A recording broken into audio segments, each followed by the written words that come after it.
What's going on, guys? Marijn here from Student Aesthetics, and in today's video I'm going to give you guys a few tips on how to bring up your chest, because it used to be a lagging body part of mine, but using these certain techniques that I'm going to discuss in this video will really help you bring up your chest, and has worked for me as well.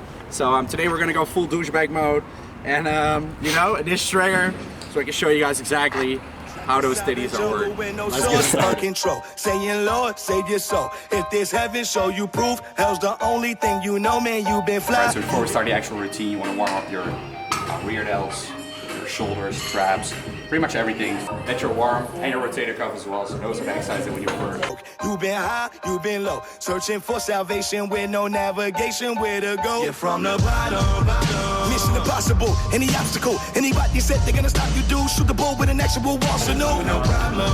The reason warm is so important is because we don't just want to warm up the chest. We're gonna start off with a compound lift, so we're gonna use pretty much our whole body for bench press. So we want to make sure everything is warm, move as much weight as you possibly can, and not to get injured.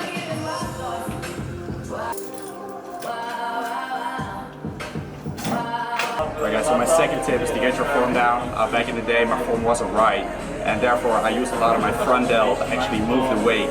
But you obviously want to train your chest on this particular movement, plus otherwise you set yourself up for an injury maybe if you do it the wrong way, and that's what I actually had in the past. I got a rotator cuff injury, so I'm going to show you guys what form I personally use right now. The first thing you want to do is pull your shoulder blades back and down. First you shrug your shoulders up, put them down and back. Keep a slight arch to your back, lower back. You like that? Don't get your head on this thing like I just did. Right where it starts. Maybe different on your bar though. It's slightly wider than shoulder width apart. You grab the bar, keep the wrist straight, and then you can start the reps. That was very important, is that you keep your shoulders back and tight throughout the whole movement, so you don't want your shoulder to be able to move. And that is when you primarily use your chest to move the weight. Your shoulder will still be involved as well as your triceps. It will primarily be your chest. So my next tip is use the pause bench press to build up your chest. And you can either do this on a bench press or with dumbbells, for example. That's all personal preference. But I pretty much switch around between them during different routines. I like to stick to the same routine for about 6 weeks, then switch it up. The reason pause benching is so important is because you really control the weight and you move all the way with your chest. So you pause at the bottom, wait for about 1 second, and you explode back up. And what this will do is make sure that you don't use any momentum to move your weight. So you're gonna have to lower the weight a little bit, but let your ego aside, and you know, I'm gonna promise you your chest will grow even though you're moving less weight. And I know everybody wants to do as much weight on the bench press as possible, but if you're training to get a bigger chest, don't worry about that. Worry about improving every single week, no matter how much the weight is right now. And again, here it's super important to keep your form tight because you're pausing on the chest. So a lot of stress will look good on the shoulder if your form is not right. So make sure you have that down first. Still feel lost down here, going down here. Pain is blood, there's scars down here. Got pie in the sky, but we starve down here. The rich live, they greed more. The poor die. Alright, so my next tip is to both use barbells and dumbbells. So first we have the barbell movement. Right now we're going to move on to dumbbells and also switch between flat and incline. Right here we got an incline bench. It's only a slight incline, which is what I prefer, because otherwise I tend to use a lot of shoulders if it's a very steep incline, so I just use slight incline. And I also like to use a combination of lower reps and higher reps to use both strength and hypertrophy.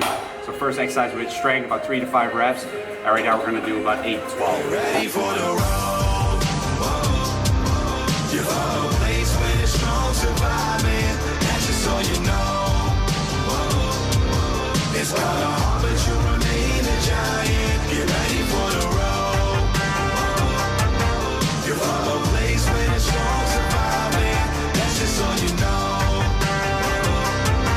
It's kinda hard, but you remain. Alright, so another technique I like to use is the drop set. I like to do specifically on the cable fly, which is my preferred movement as an isolation for the chest, because you keep constant tension on the chest. Compared to what you do with dumbbells, for example. So what I like to do on my last set, I do a drop set. So I pick a weight I can do for about 10 reps, then I drop the weight by 50%, and I do as many reps as possible. What this will do is it'll get everything out of your chest. And because it's an isolation lift, it will not be very taxing your central nervous system. So I recommend not going to complete failure on the compound lifts. But since it's an isolation lift, we can. That's why I like to do the drop set to get as much volume in as possible.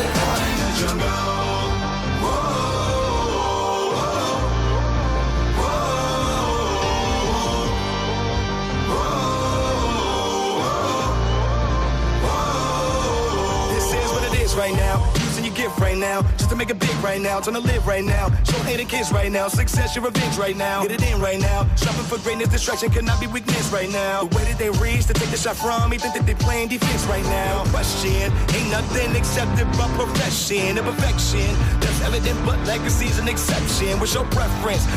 So yeah guys, those are really my most important tips and techniques that I've used this year to bring out my lagging chest. And my chest is still not where I want it to be, but I've seen massive improvements since I started using these techniques over the months. And right now I'm cutting body fat, so right now it's not growing anymore, but I see the growth from my last bulk. So that is something you have to take into account as well. You can use these techniques, but your diet also has to be in check. So if you have no idea where to start or you want my personal guidance with that, I recommend going to my website, studentmistakes.com, and applying for my 12-week transformation program. And if you're trying to cut down and lose body fat, and you simply want to know the ways to do that while living an enjoyable lifestyle, I highly recommend reading my book, which is called My Shredded Lifestyle, and it is both available in Dutch and in English. And with that said, I want to wrap up this video, so I hope you guys enjoyed it. If you did, make sure to give this video a thumbs up, and hope you got some ideas from this as well. And if you did, make sure to also hit the subscribe button down below, because I will teach you guys a lot more about training, dieting, everything you need to know to get in shape while living an enjoyable lifestyle. And make sure to put your comments down below, let me know what you think, and I'm gonna catch you in the next video. Peace out. You're from the bottom. Mission impossible, any obstacle. Anybody said they're gonna stop you, do shoot the bull with an actual arsenal. No problem. Still feel lost down here, going down here. Pain is blood, there's scars down here. Got pie in the sky, but we starve down here.